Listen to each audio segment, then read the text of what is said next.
En transmisión, Falconía.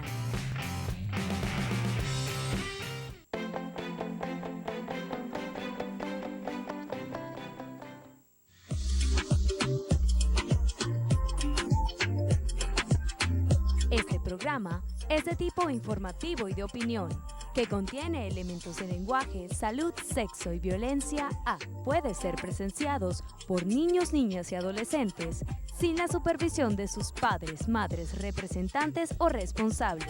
Somos tu canal, somos Falconía.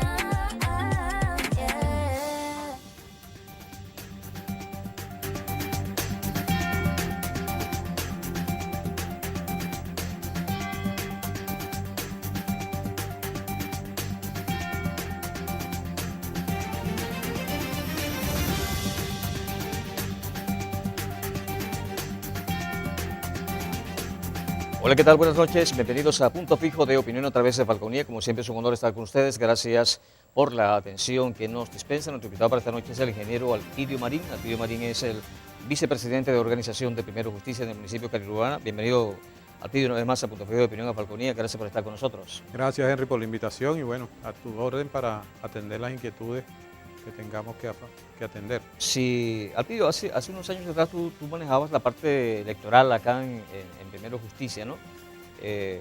¿Cuál es la posición de Alpidio Marín, tal vez la de Primero Justicia, pero la de Alpidio Marín en relación a que la Comisión Nacional de Primarias le ha pedido apoyo técnico al Consejo Nacional Electoral, al CNE, y el CNE dice que puede dar el apoyo técnico, pero usando las captahuellas, ¿no? Cosa con la cual la Comisión Nacional Electoral no está de acuerdo? ¿Cuál es tu posición al respecto? Bueno, primero hay que partir del principio de que este es un proceso que es netamente de la oposición. Pues. O sea, partamos del hecho de que, digamos, el CNE como organismo rector de la parte electoral en el país no tiene ninguna injerencia, digamos, desde el punto de vista de esta elección, por cuanto, vuelvo y repito, es de la oposición. Sin embargo, bueno, entendemos pues de que el organismo electoral tiene algunos mecanismos, tiene alguna, digamos, información, sobre todo la data, el registro electoral, todo eso lo posee el Consejo Nacional Electoral y obviamente para hacer una elección de este tipo a nivel nacional se requiere pues tener esa información y aparte de eso también la infraestructura electoral, pues, lo que son las máquinas, todo ese proceso que se pudiese utilizar y digamos le daría más agilidad, más transparencia al proceso, pues. Sin embargo, hay un punto importante que son los cactahuellas. Obviamente, cuando porque el cactahuella lo que hace es identificar al elector, pues. Desde el punto de vista, digamos, digital, tú cuando colocas tu huella, inmediatamente te estás identificando. Y quizás este es un poco lo que alega pues, la Comisión Nacional de Primaria con respecto a esa información, pues, porque la experiencia nos ha dicho, y la tenemos, inclusive ahorita reciente lo están nuevamente aplicando en la industria petrolera, la famosa lista Tascón, que fue realmente producto pues, de que el gobierno se hizo pues, de una información de las personas que votaron en contra y lo utilizaron como un arma pues para ir en contra de esas personas. Pues, y obviamente la Comisión Nacional de Primaria previendo esta situación porque lo que se quiere en este caso es de que la identidad del votante no quede plasmada y no quede, de hecho, los libros, los cuadernos de votación debieran ser desechados de alguna forma, de tal manera que no se sepa por quién está o quiénes en este caso están votando, porque la oposición es la única que va a votar en este caso. Pues, sí. Pero ¿por qué el miedo? Porque cuando se implementó en un principio la lista Tascón, el gobierno venezolano tenía recursos en ese entonces, daba fuentes de empleo, había mucha plata en el país, pero hoy en día los que trabajan en el sector público en Venezuela son los peor pagados de Venezuela. Muchos querrán irse de ministerios, en fin, de las cuestiones donde trabajan porque tienen salarios de hambre, en fin. ¿Por qué el miedo? El gobierno, o sea, si ya te quitaron todo, ¿qué más te van a quitar? Sí. O sea, ¿qué puede tener el gobierno hoy para manipular a una persona porque firmaste o porque votaste en ese proceso interno? O sea, a eso me refiero. hay que tener cuidado con ese discurso de parte de ustedes, ¿no? Porque pudiera más bien desmovilizar a la gente. Pero yo me pregunto, ¿qué puede hacer el gobierno si el gobierno no tiene recursos? Y si los tiene no para esas cosas, precisamente, no para la gente, pues, no para el pueblo. Sí, pero los pocos recursos con que cuenta el gobierno los utiliza para presionar, pues. Digamos que la nómina del gobierno ahorita le permite, pues, digamos, a nivel de empleados públicos, a nivel de PDVSA, a los organismos del Estado, ejercer cierta presión. Obviamente, si tú me preguntas a mí o a, digamos, a la gran mayoría del país, maneja ese criterio. Yo manejo ese criterio. O sea, ya ¿qué le pueden quitar digamos, al ciudadano común que no lo hayan quitado? Sin embargo, sí ejercen la manera de presión y sí lo hace, porque uno que está en la calle, que tiene contacto con muchos empleados públicos de la industria petrolera también, uno sabe que ellos lo hacen, pues.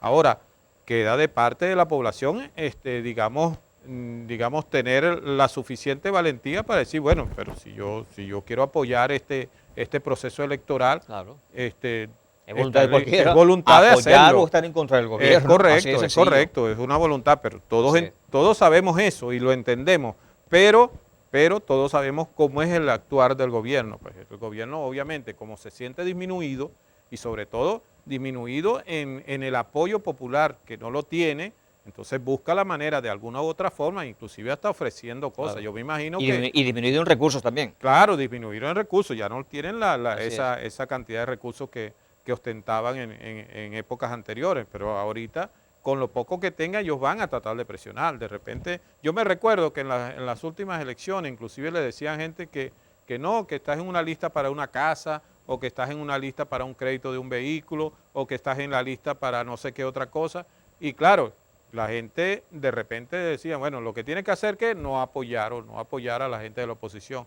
¿Qué sucede en este momento? Que esa gente todavía eso no le ha llegado, pues, o sea, crearon una falsa expectativa y yo creo que la gente tiene que ser también consciente, pues, o sea, ¿qué tiene el gobierno ahorita que les pueda ofrecer que en estos 23 años que tiene de gestión no les haya dado? Pues? Entonces, nosotros lo que queremos como oposición es que esta situación cambie y una manera de cambiarla, bueno, es ir a esos procesos electorales porque somos demócratas y entendemos que a través de allí es que podemos sacar al gobierno. Ok, sintetizando entonces, en el caso de Alpidio Marín, ¿está de acuerdo con que haya captahuellas o no está de acuerdo con que haya captahuellas? Sabemos que esa la decisión corresponde a la Comisión Nacional Electoral, también van a decir que no vamos con captahuellas y punto. Pues.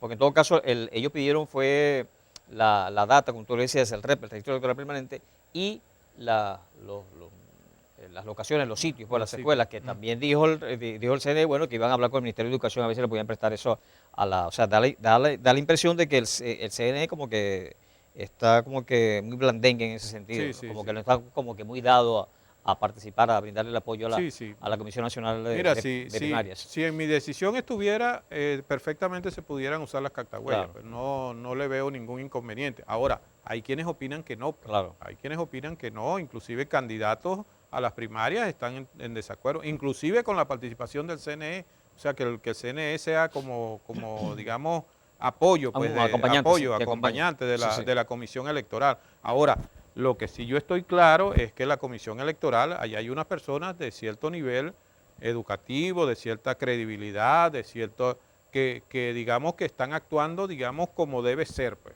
Y ellos en este momento están analizando esa situación, pues esa negativa del Consejo Nacional Electoral de negar el apoyo si no se aceptan las cactahuellas. Pues. Inclusive se ha abierto, tengo entendido, un proceso de consulta también a otros sectores, los candidatos, sociedad civil, para evaluar la situación y entonces tomar una decisión en correspondencia con eso. Pero, vuelvo y repito, este es un proceso de la oposición y bueno, y lo que la Comisión Nacional de Primaria decida en cuanto a cómo va a ser el proceso, lo asumiremos pues nosotros como partido político y como demócratas que somos en este proceso. Sí, Alpidio, también mencionaste las máquinas.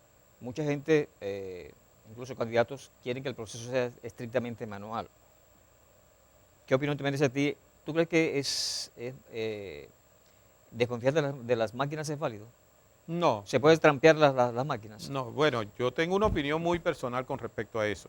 Yo creo que el sistema, digamos, en cuanto a al voto como tal no Es inviolable. es inviolable. Sí, yo es también creo eso, inviolable, yo es también creo inviolable, eso. pues, o sea, el voto, tú colocas tu voto, porque ¿qué es lo que ha sucedido? A veces se tergiversa la información con respecto a lo que es la máquina y a lo que es el voto como tal. Claro, porque si tú no tienes un testigo en una mesa electoral, como ha sucedido en algunos casos, ¿verdad? Le das la posibilidad a los que están del partido del gobierno, le das la posibilidad de que altere Manipulen un voto, el manipule acta. la máquina, ¿verdad? Sí. Pero la máquina como tal, como equipo, no Tal vez la máquina no, Alpidio, sino los resultados en actas. es correcto, es Claro. correcto. Entonces eso se puede alterar, pero vuelvo y repito, no es la máquina que Sí. lo hace la persona. En este caso puede ser los miembros de mesa, puede ser a nivel de totalización, qué sé yo, en otro. Por eso Andrés Velázquez supo que le habían robado la gobernación en Bolívar porque tenía las actas en la mano. Correcto, es correcto. Por eso. Claro, tenía las actas en la mano y podía, digamos, en determinado momento definir, mira, sí me robaron porque aquí están mis actas Claro. y yo puedo defender. Porque cuando cierra el proceso en cualquier centro de votación, ¿qué es lo que sucede? La máquina emite un acta, Así es. ¿verdad? Y los testigos y los miembros de mesa revisan eso, Sí. que igual de correspondencia Sí. con el cuaderno. Alpidio, y hay un porcentaje de mesas que se le hace una auditoría y las auditorías siempre dan También exactamente los resultados. El 2.5% de las máquinas, de Son las son mesas son auditables. auditadas Sí. en el mismo momento que Así se es. cierran. Entonces, O sea, y los resultados son los y mismos. los resultados siempre arroja porque de eso se elabora también un acta adicional Claro. donde se determina que eso corresponde a lo que está en la máquina, lo que arrojó la Sí. máquina. Bien, hacemos el corte comercial y ya continuamos conversando con el ingeniero Alpidio Marín. Él es el vicepresidente de Organización de Primera Justicia en el municipio Carirubana. Esto es Punto Fijo de Opinión a través de Falconía. No se aparten, ya regresamos.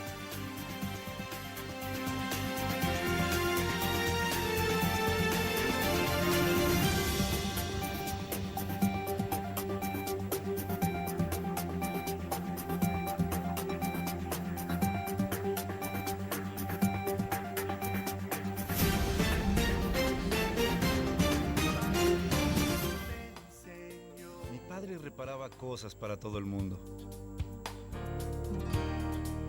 Era un ejemplo para mí. ¿Y yo? Bueno, yo solo sostenía la luz. Siempre ayudó a todos en necesidad.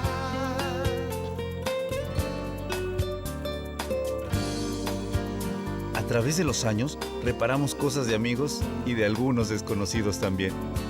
Me estaba enseñando algo más que a reparar cosas.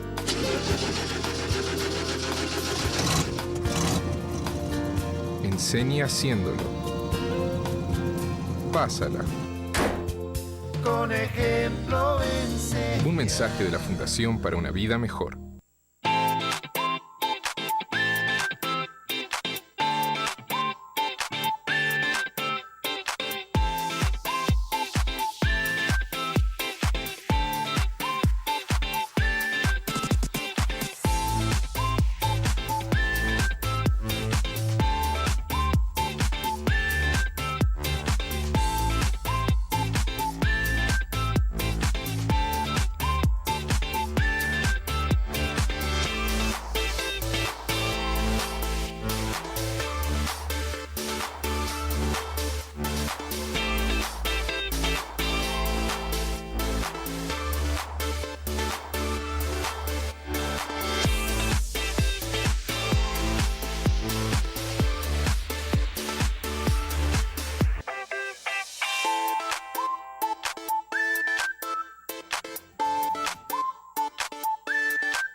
Opinión a través de Falconía. Estamos conversando con el ingeniero Alpidio Marín, vicepresidente de organización de Primero Justicia en el municipio Cariurbana. Alpidio, y a todas estas, ¿cómo ves tú el desarrollo de las primarias hasta este momento? ¿Cómo ves el comportamiento de los candidatos, de los partidos políticos, de la Comisión Nacional de Comisiones como tal, de Comisión Nacional de Primarias como tal, de la plataforma unitaria como tal? ¿Cómo ves el desarrollo de las primarias? ¿Cómo lo evalúas? Yo lo evalúo de una manera, digamos, cada quien dentro de su área, los partidos políticos, las organizaciones sociales, o sea, todos están actuando y con miras digamos, a este proceso que tenemos el 22 de octubre. Y creo que están haciendo un trabajo bastante fuerte, pues bastante, digamos, arduo, sobre todo los candidatos, en llegar a la gente, porque yo creo que el meollo fuerte de este proceso electoral es la participación. Pues. Claro. O sea, porque por tantas razones que se pueden discutir, la gente está como un poco decepcionada de los procesos electorales porque no, digamos, no le ven mucho sentido. De hecho, el pasado 21 de noviembre del 2021 hubo esa abstención bastante alta. Incluso aquí llegamos casi que al 70% de abstención en el municipio. Entonces, la idea de los candidatos, y es en donde están centrados ahorita, es en estimular la participación, Claro. porque prácticamente si nosotros logramos realmente que aquí la participación sea bastante alta, tenemos garantizado de que el proceso Pero, electoral del pero próximo la año va a ser... La elección presidencial en Venezuela es la que más convoca electores, la presidencial. Es Es correcto. la que más convoca electores. Ahora, es menester que la oposición motive al voto, porque también, o sea, porque mientras más gente participe en las primarias, más legitimado estará el candidato y a lo vez ya están movilizando a la gente de cara a la elección presidencial como tal. Sí, nosotros somos muy optimistas en cuanto a eso y por eso te decía, cada candidato está, digamos, ahorita abocado pues a estimular la participación y aquí no hay que ser mezquino. Bueno, hay algunos que tienen ciertas preferencias sobre otros, pero definitivamente aquí el ganador de las primarias, digamos que casi seguro que sea el próximo presidente. ¿Por qué? Porque va a tener el apoyo de la gran mayoría de la oposición, que nosotros sabemos que es bastante alta en el país, pues.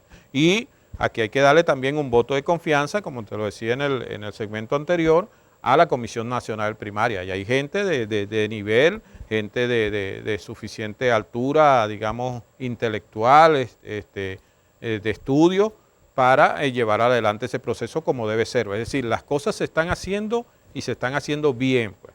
Hay algunas observaciones con algunos candidatos o algunas otras situaciones, pero yo creo que eso irá decantando y a medida que se vaya acercando el proceso en el mes de octubre, ya se irán definiendo las cosas y cualquiera que sea el candidato, el abanderado, sea de la preferencia nuestra o no lo sea, nosotros vamos igual a apoyarlo y con toda la fuerza, con todas las ganas para que sea el próximo presidente de la Ahora, República. Alpidio, ¿tú crees que el candidato o los candidatos a las primarias deben estar todos acá en Venezuela? Porque tenemos el caso de Juan Guaidó, que sería el candidato de Voluntad Popular, que se fue a Colombia.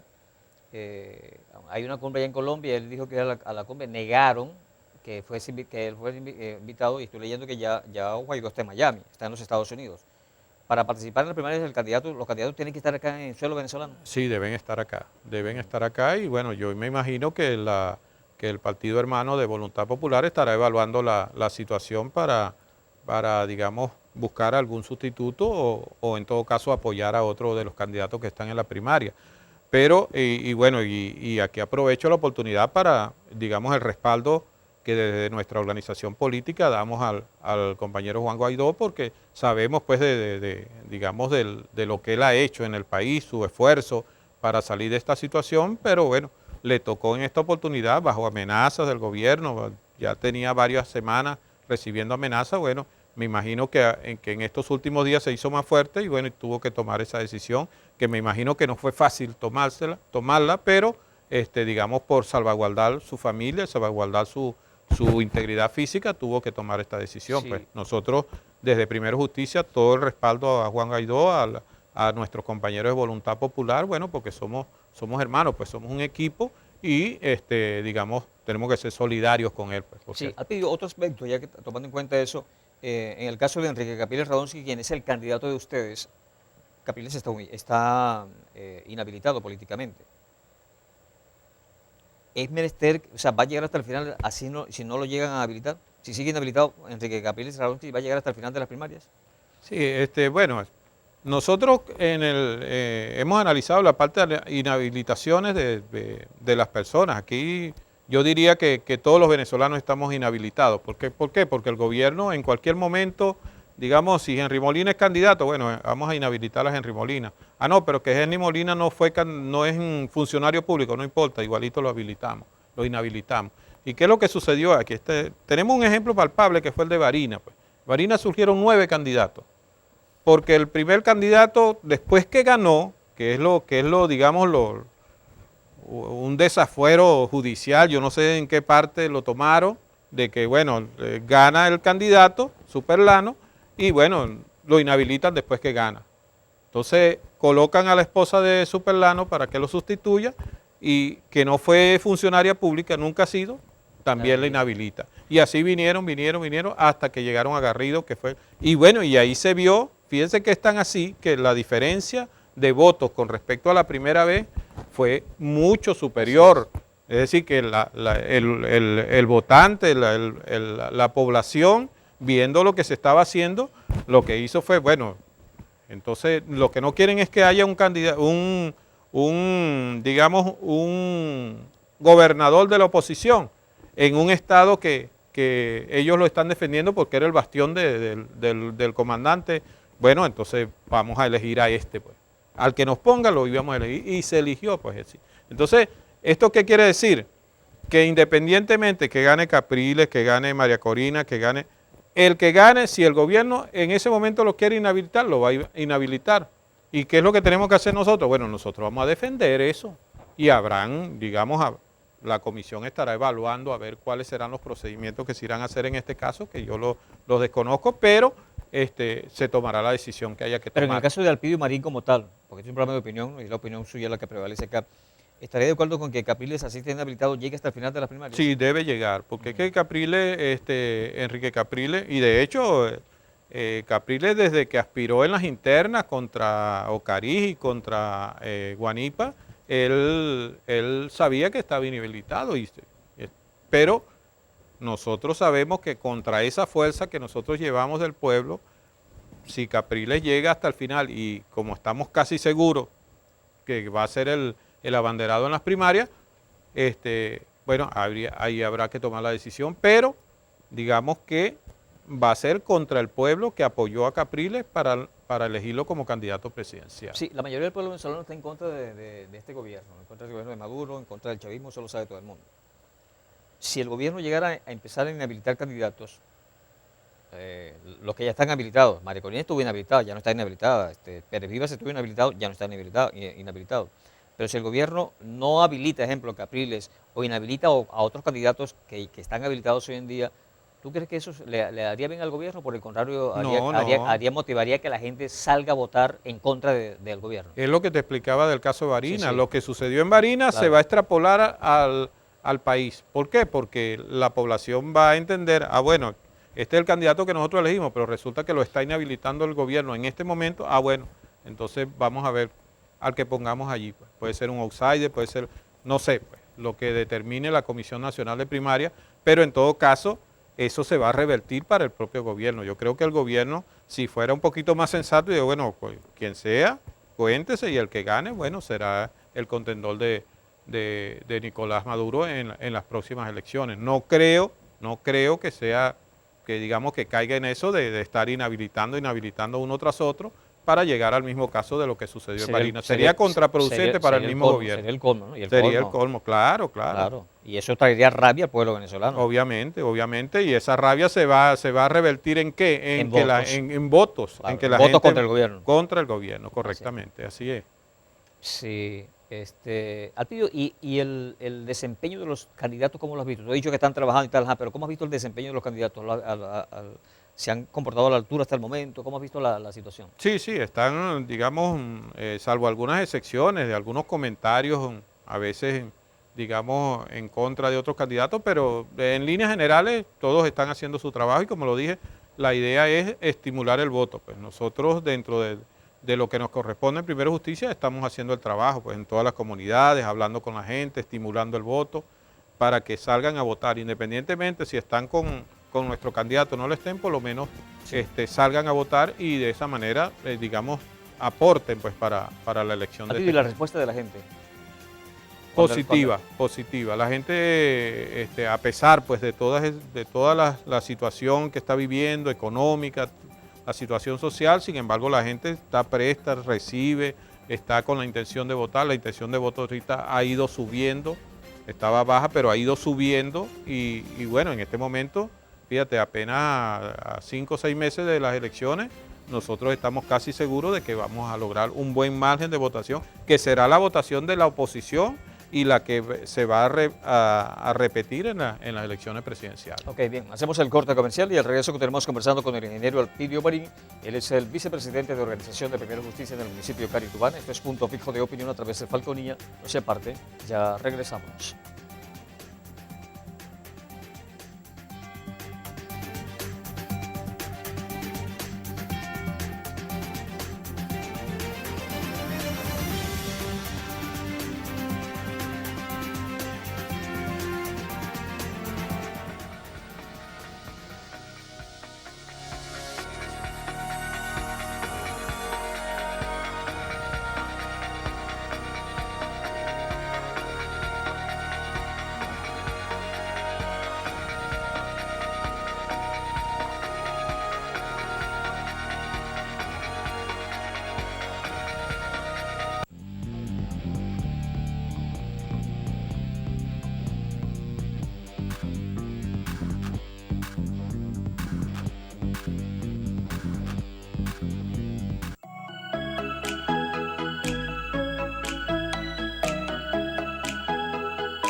Pensamos en Miami como un lugar de gente rica, pero a 8 kilómetros de la playa hay personas que nunca vieron la playa. Yo no entendía cómo alguien vivía en esas condiciones en este país.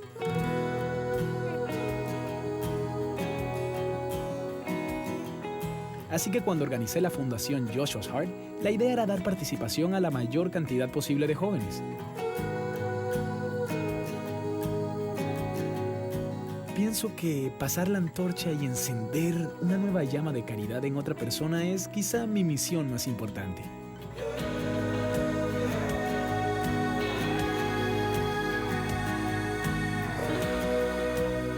Cada uno de nosotros marca una diferencia muy grande.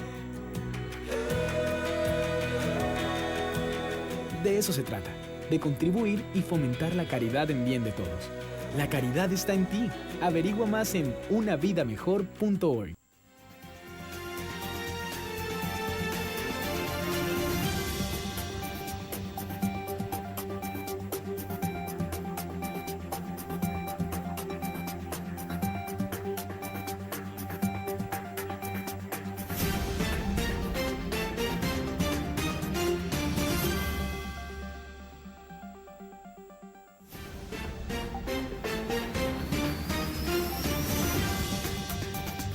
Continuamos con Punto Fijo de Opinión a través de Falconía. Estamos conversando con el ingeniero Alpidio Marín, vicepresidente de Organización de Primera Justicia en el municipio de Caritubán. Ahora, hemos visto el esfuerzo de algunos países por tratar de apaciguar las aguas en Venezuela. El caso de Petro, el presidente de Colombia, lo está haciendo con esta cumbre que se está llevando a efecto en Colombia, con el fin de reimpulsar el diálogo entre el gobierno y la oposición. Sin embargo, el presidente Maduro, ellos tienen rato, hace un buen tiempo, negándose a que ese diálogo continúe, si no se bajan los 3 millones o 3.200 millones de dólares que se habían hablado la otra vez, que iban a ser manejados por las Naciones Unidas. Y la oposición hace un rato también tiene las esperanzas de que a través de este diálogo entonces se logre habilitar a los candidatos que están inhabilitados. ¿Le conviene al gobierno no ir no continuar con el diálogo? ¿Le conviene a la oposición no continuar con el diálogo? ¿Quién gana y quién pierde no asistiendo al diálogo? ¿Quién gana y quién pierde que continúe el diálogo entre gobierno y oposición venezolana? Nosotros siempre hemos dicho, bueno, es nuestro criterio como oposición de que nosotros estamos abiertos al diálogo siempre y cuando, digamos, se respeten las condiciones de ese diálogo. Lamentablemente aquí lo que se ha visto y se ha vivido en el de República Dominicana, el gobierno fue que prácticamente le dio una patada a la mesa y bueno, y no atendió ninguna de las exigencias. En este caso, pues en el caso de México se trató pues de que las sanciones se disminuyeran un poco, que hubiera la disponibilidad de recursos. Obviamente esos recursos no es de la noche a la mañana, no es que alguien los tiene en su bolsillo y los va a desembolsar para entregarlos. Y se había manejado la posibilidad de que fueran las Naciones Unidas y que fueran dirigidos a programas sociales. Ahora, el gobierno lo que pasa es que tiene una baja de recursos económicos y obviamente quiere ponerle la mano a esos recursos, pero quién sabe para qué será, pues. Entonces, tiene que haber ciertas restricciones o ciertas condiciones que deben aplicar para que esos recursos lleguen a manos del gobierno, pues, y que sean administrados como debe ser por las Naciones Unidas. Esos 3.200 millones representan poco en relación con la olla de corrupción que Claro, salió. exactamente. Que se destapó A recientemente. eso iba precisamente, porque entonces ellos hablan de que hay un bloqueo, de que no hay las condiciones, porque tienen bloqueados los recursos, todo una cantidad de cosas, y resulta que hay un desfalco multimillonario en la estatal petrolera y quién sabe en otras cosas. Entonces, es una cuestión que no tiene lógica, pues. O sea, está solicitando unos recursos por un lado y por otro lado se destapa la olla y de paso que no fue la oposición que destapó la olla, fueron ellos mismos, dentro de esa pugna entre grupos de ellos mismos, quienes destapan la olla y digamos sacan a relucir este desfalco tan grande, bueno, que está demostrado. Pues aquí tenemos las dos principales industrias petroleras y vemos cómo están en el suelo. ¿Por qué? Porque se dedicaron fue a sacarle dinero y no invertirle, y bueno, es a lo que estamos llegando, la gasolina, tanta situación que tenemos ahorita, sí. y bueno, y el gobierno que se dedicó a sacarle el dinero de la industria petrolera y dejarla como está ahorita. Pero, Sí. Pío, ¿cómo has visto el sistema judicial actuando en esta olla de corrupción? ¿Cómo lo has visto tú actuando? Yo Ya creo- no he visto recientemente, no, pero habían ya 80 detenidos, ¿no? ¿Cómo has visto el desarrollo del punto de vista judicial? Bueno, desde el punto de vista, yo te diría lo mismo, esa es una pugna entre grupos de ellos mismos, y obviamente si ya el grupo, digamos, que falló en contra del otro, bueno, hay que atacarlo, bueno, y ahí tienen a su mano derecha, que es el fiscal, que es el que va a atender esa situación.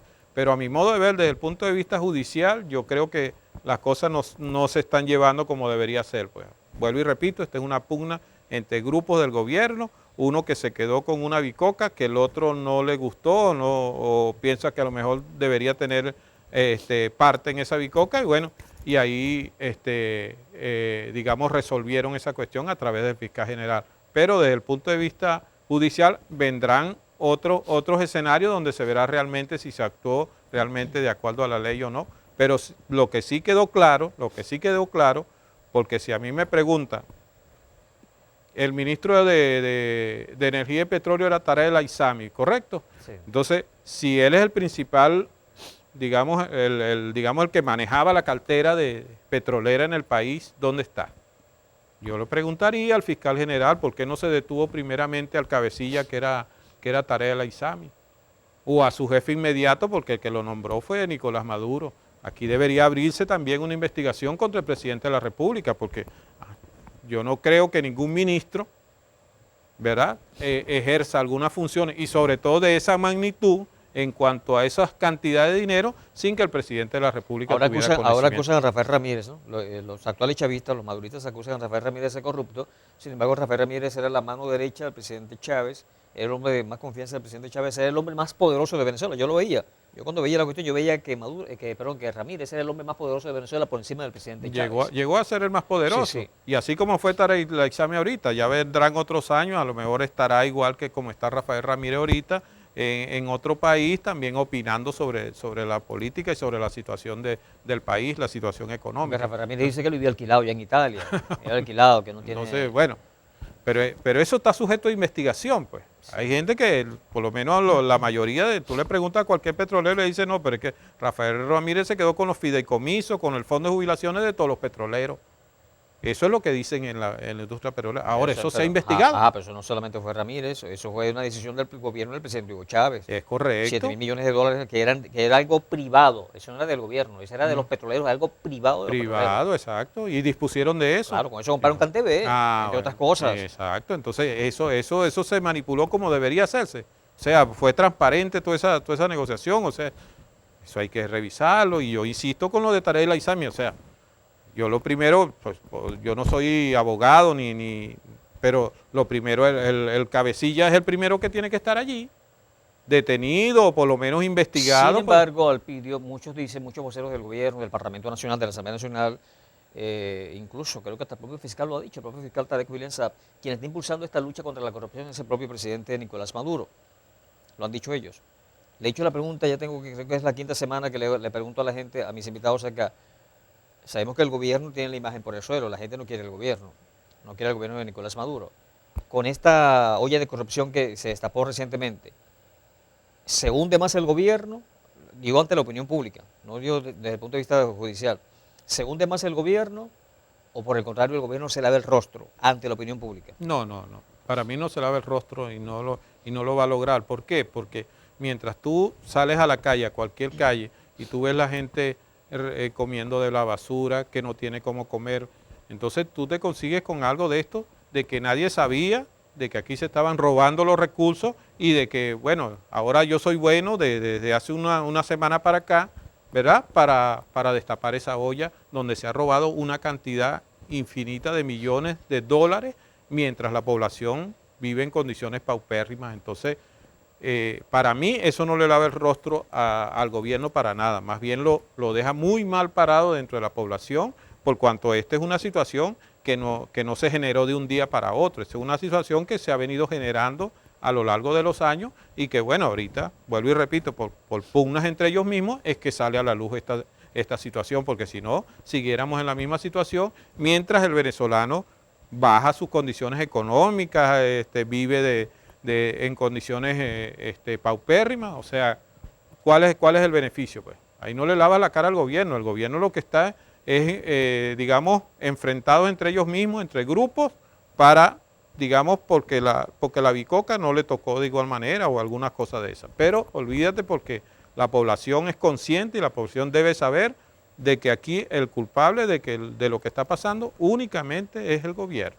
Sí, ahora Alpidio, volviendo al tema del diálogo, la oposición quiere continuar con el diálogo. El presidente Petro está haciendo los esfuerzos, el presidente colombiano está haciendo los esfuerzos para que se retome el diálogo entre oposición y gobierno de Nicolás Maduro. El gobierno se niega por los 3.200 millones de dólares. Creo que Jorge Rodríguez también ha condicionado, ha puesto estas condiciones también para el diálogo. ¿En qué parará la cosa? ¿En qué va a parar la cosa? Yo creo que el gobierno y la oposición deberían sentarse. Yo creo que el esfuerzo que está haciendo Petro, independientemente que sea Gustavo Petro, hay quienes dicen que esto no es digamos, no es bien visto porque lo hace Gustavo Petro, pues como digamos como aliado que pudiera ser de Maduro. Pero, sin embargo, bueno, todos los esfuerzos son buenos y siempre que se buscar valga la redundancia, buscar una solución para el país, para la democracia del país, allí estará la oposición para sentarse a discutir los términos. Ahora, no me venga con una situación burda, ¿verdad?, de que hay que pedirle disculpas a la fallecida presidenta del CNE, a la ex presidenta del CNE, porque digamos, surgieron algunas cuestiones por las redes ahí, que lo hizo la misma población. Eso no fue ningún político, opositor, candidato que sacó, no, esa es la misma población, y la población, ellos visualizan quién era la extinta funcionaria, pues. Y ahora va a ir por lo menos un candidato que va presidencial o de las primarias a pedirle disculpas porque salió algo de la presidenta. A mí me parece eso burdo, de verdad. Okay, bien, hacemos el corte comercial. Al regreso venimos ya con nuestro último segmento, conversando con el ingeniero Alpidio Marín. Él es vicepresidente de Organización de Primero Justicia en el municipio de Carilubano. Esto es Punto Fijo de Opinión a través de Falconía. No se aparten, ya regresamos.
La amistad, pásala.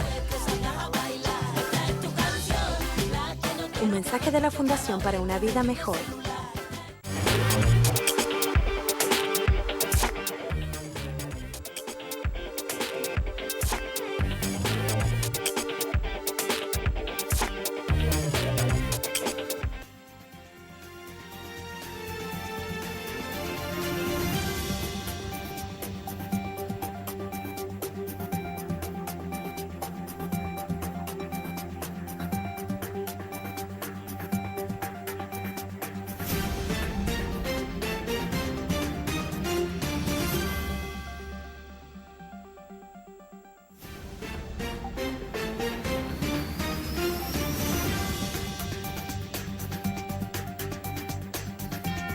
Continuamos con Punto Fijo de Opinión a través de Falconía. Ya este es nuestro último segmento. Conversamos con el ingeniero Alpidio Marín, vicepresidente de Organización de Primera Justicia del municipio de Cariurbana. Ahora, Alpidio, te doy la oportunidad para que vendas a tu candidato, Enrique Capriles Radonsky. ¿Por qué votar en las primarias por Enrique Capriles Radonsky? Que es el primer paso, ¿no? Primero hay que pasar por las primarias para luego ir a la presidencia, la elección como tal. ¿Por qué la gente de oposición debe votar por Enrique Capriles Radonsky? Mira, nosotros primero fuimos a un proceso primario, pues, o sea, nosotros hicimos la consulta a nivel nacional, inclusive nos reunimos y fue una votación secreta de todo el partido a nivel nacional, se hizo en un solo día y logramos de que... De la dirigencia, ¿no? Porque de aquí, la dirigencia. Aquí, Jesús León, quien es el coordinador de organización del PSUV en el Estado Falcón, se burlaba de ustedes. ¿Quería ir a votar él? No, se burló de ustedes porque decía que eran muy poquitos los que habían elegido los votos aquí en Falcón, eso eran muy poquitos. Y decía que más una VC tenía más votos que eso. Así me lo dijo aquí. Está equivocado, se lo puedo desmentir en su cara porque aquí toda la dirigencia, los 25 municipios del Estado, nos reunimos en la ciudad de Coro y toda la dirigencia de Primero Justicia votó en ese proceso y bueno, el abanderado en este caso a nivel nacional fue Enrique Capriles Radonsky. ¿Y por qué Enrique Capriles? ¿Tú votaste por Capriles? Yo voté por Capriles. ¿Por qué Enrique Capriles? Porque nosotros pensamos que Enrique Capriles, dentro de todos estos años de que han transcurrido desde que está, digamos, la administración de Chávez primeramente y después de Maduro, ha sido una de las personas que ha sido más consecuente y más, digamos, frontal en cuanto a la situación contra el gobierno. Y ha sido también una de las personas que se ha mantenido, digamos, que ha mantenido el discurso, ha mantenido, inclusive él fue dos veces candidato y lo cuestionaron. Sí. Y yo invito aquí a las personas, porque nosotros, bueno, el equipo de trabajo de Enrique hizo unos documentales, yo los invito a que lo vean, aquí, porque a veces la mente es corta y no se recuerdan las cosas, que fue lo que sucedió en las elecciones del 2013 contra Maduro, donde participó Enrique Capriles. Pues allí en ese documental está perfectamente establecido y claro qué fue lo que sucedió en esos días. Mira, la campaña electoral más corta de toda la historia del país fue esa. Habían 10 días que se definieron para la campaña electoral. Y él mismo lo dice en el documental, dice, ¿cómo es posible de que el presidente Chávez murió un 5 de marzo y una semana después estaba el CNE convocando elecciones, ¿verdad?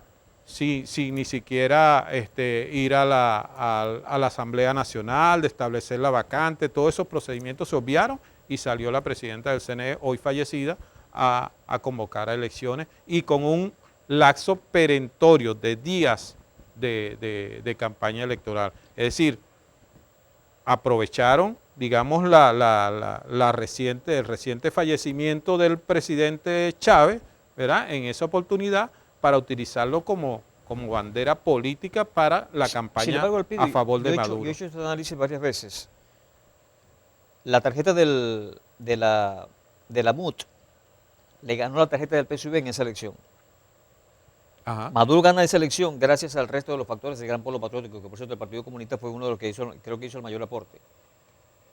Si no, Capriles con la MUT le hubiese ganado la elección a Maduro. Yo siempre yo he hecho ese análisis, tengo años haciendo ese análisis.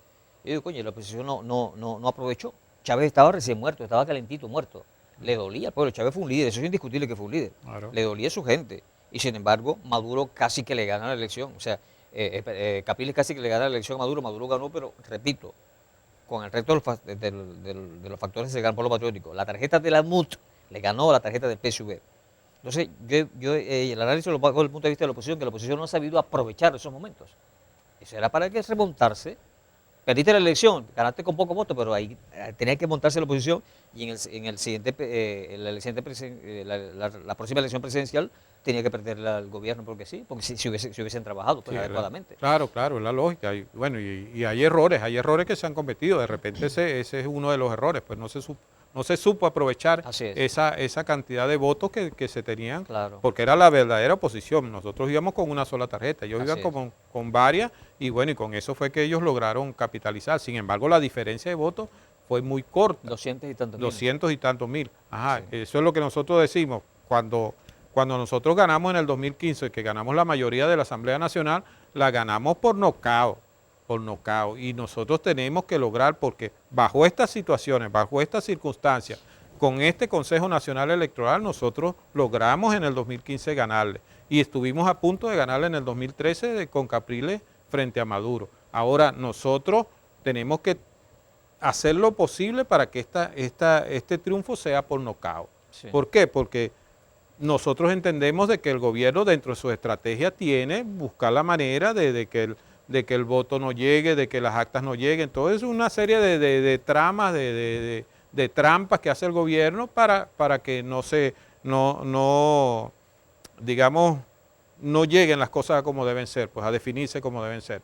Y entonces nosotros lo que estamos impulsando a que la gente vaya a votar, salga a votar, Sí. defienda su voto, cuide Sí. su voto. Alpidio, tomando en cuenta las características el currículo, digámoslo así, de Capriles, porque recordemos que Capriles al principio cuando Chávez, no sé si era en el Congreso Nacional de la República o era ya en la Asamblea Nacional, Capriles fue presidente era el Congreso. Del Congreso, porque presidente era de la presidente Cámara. de la Cámara de Diputados. Correcto. Era un chamo, Ujú. era un muy jovencito. Después fue alcalde, después fue gobernador del estado. Esto lo pone, claro, tenemos el caso de César Pérez Vivas, que también fue parlamentario nacional, fue diputado a la Asamblea Nacional y Congreso Nacional de la República, fue gobernador del estado Táchira. Pero es necesario que el próximo presidente de Venezuela tenga experiencia, ejemplo, legislativa y de gobierno, como el caso de Capriles, el caso de Pérez Vivas. Debería ser, eso le da un background diferente al candidato, pues. Tener esa experiencia, manejar esa información, cómo se maneja la Asamblea Nacional, cómo se maneja una gobernación, todo eso es importante, pues. Pero obviamente aquí en nuestro país hay experiencias, digamos, diferentes a eso, pues.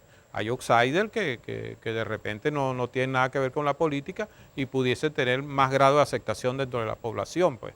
Por lo menos Chávez cuando llegó, ¿qué experiencia tenía Sí, Chávez? ninguna. Nicolás Maduro cuando llegó no tenía ninguna experiencia.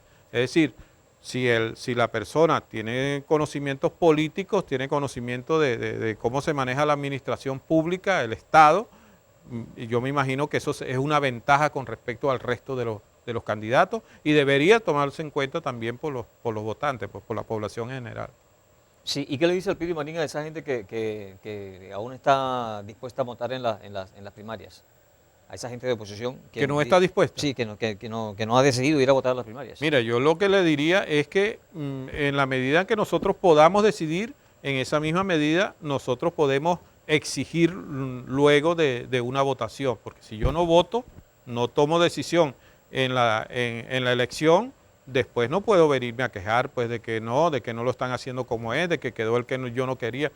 Tienes que ir a votar, demuestra realmente que eres demócrata, ve a votar y después defiende tu voto, cuida tu voto y defiende tu voto. El llamado es a la población a que acuda a votar en las primarias para que podamos elegir el mejor candidato que se va a enfrentar en el 2024 a Nicolás Maduro, y que estamos seguros pues de que el resto de la población se va toda a ir a elegir ese candidato. Ok, Alpidio, estamos llegando al final del programa. ¿Con qué quieres cerrar el punto fijo de opinión de esta noche? Con un llamado a la población en general. Vamos a activarnos, vamos a las primarias el venidero 22 de octubre. Nosotros hacemos un llamado a que la gente participe, a que vote, a que digamos que nos organicemos en nuestro sector, en nuestro barrio, en nuestra urbanización y tratemos de participar en este proceso que es muy importante para el país. Yo creo que estamos digamos, en un corto tiempo para salir de esta situación de país que tenemos, y el llamado, vuelvo y repito, es a que apoyemos el proceso de primaria y luego vamos con todos los hierros hacia el proceso electoral del 2024. Ok, bien, gracias a Pidio Marín, ingeniero de profesión, vicepresidente de la Organización de Primero Justicia en Calidad Urbana. A ustedes muchísimas gracias por la atención dispensada. La invitación es cordial para mañana, cuando desde las 10 y hasta las 11 de la noche estaremos con otro punto fijo de opinión a través de Falconía. Buenas noches, un abrazo, hasta mañana y Dios les bendiga.